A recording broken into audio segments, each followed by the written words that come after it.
नागरिकता संशोधन कानून को लेकर दिल्ली की आवाम को भड़काने की साजिश कौन रच रहा है, ये सवाल इसलिए उठा क्योंकि शुक्रवार को एक बार फिर दिल्ली की फिजा को खराब करने की कोशिश हुई। दिल्ली के ऐतिहासिक जामा मस्जिद में जुमे की नमाज के बाद शांतिपूर्ण प्रदर्शन किया जा रहा था, लेकिन शाम होते होते हंगामा शुरू हुआ और इस बीच एक सवाल ये भी उठा कि प्रदर्शन सेंट्रल दिल्ली में होना था तो नॉर्थ ईस्ट डिस्ट्रिक्ट से हजारों की भीड़ दिल्ली गेट तक कैसे पहुंच गई।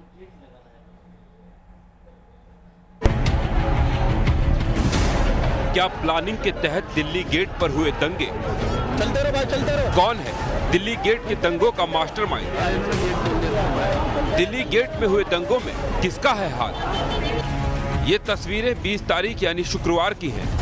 दिल्ली गेट पर जुम्मे की नमाज के बाद उपद्रवियों ने जमकर हंगामा काटा था।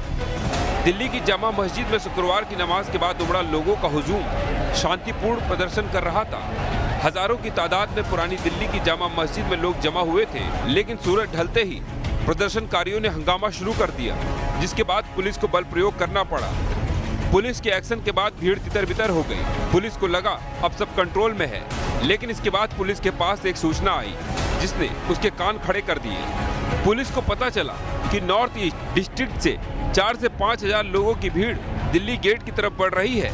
थोड़ी ही देर में पुलिस की यह सूचना पुख्ता भी हो गई। शाम करीब 6 बजे इस भीड़ के आते ही हालात बेकाबू हो गए। पुलिस पर पथराव शुरू हो गया और एक कार में आग लगा दी गई। अब सवाल ये उठता है, प्रदर्शन सेंट्रल दिल्ली में होना था तो नॉर्थ ईस्ट डिस्ट्रिक्ट के सीलमपुर, जाफराबाद, सीमापुरी से हजारों की भीड़ दिल्ली गेट कैसे पहुंच गई? एक सूचना आती है कि नॉर्थ ईस्ट दिल्ली से बड़ी संख्या में लोग, करीब 4 से 5 हजार की संख्या में लोग इस तरफ कूच कर चुके हैं। उसके बाद पुलिस बल यहां पर बढ़ा दिया जाता है और वह सूचना बिल्कुल सही निकलती है।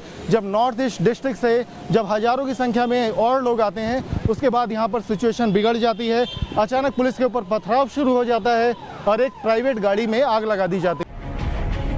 पुलिस को आशंका है कि दंगा फसाद और पत्थरबाजी के लिए जिन लोगों को भेजा जाता है उसके पीछे बाकायदा किसी संगठन का हाथ है। दिल्ली गेट में हुए बवाल के बाद पुलिस ने 15 लोगों को गिरफ्तार किया है।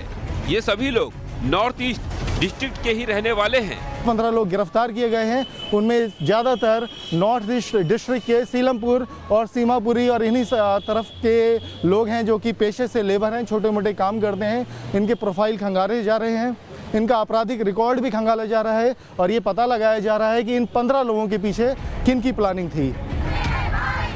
नागरिकता संशोधन कानून को लेकर 15 दिसंबर से दिल्ली में प्रदर्शन शुरू हुए थे। हंगामा चाहे जामिया में हुआ हो, सीलमपुर, जाफराबाद या पुरानी दिल्ली में, इन सब हंगामे को लेकर दिल्ली पुलिस शक जाहिर कर रही है कि भीड़ के उग्र होने के पीछे कोई न कोई सोची समझी साजिश है। और सवाल ये है कि देश की राजधानी में अवाम को भड़काने की साजिश रचने वालों का खुलासा कब होगा?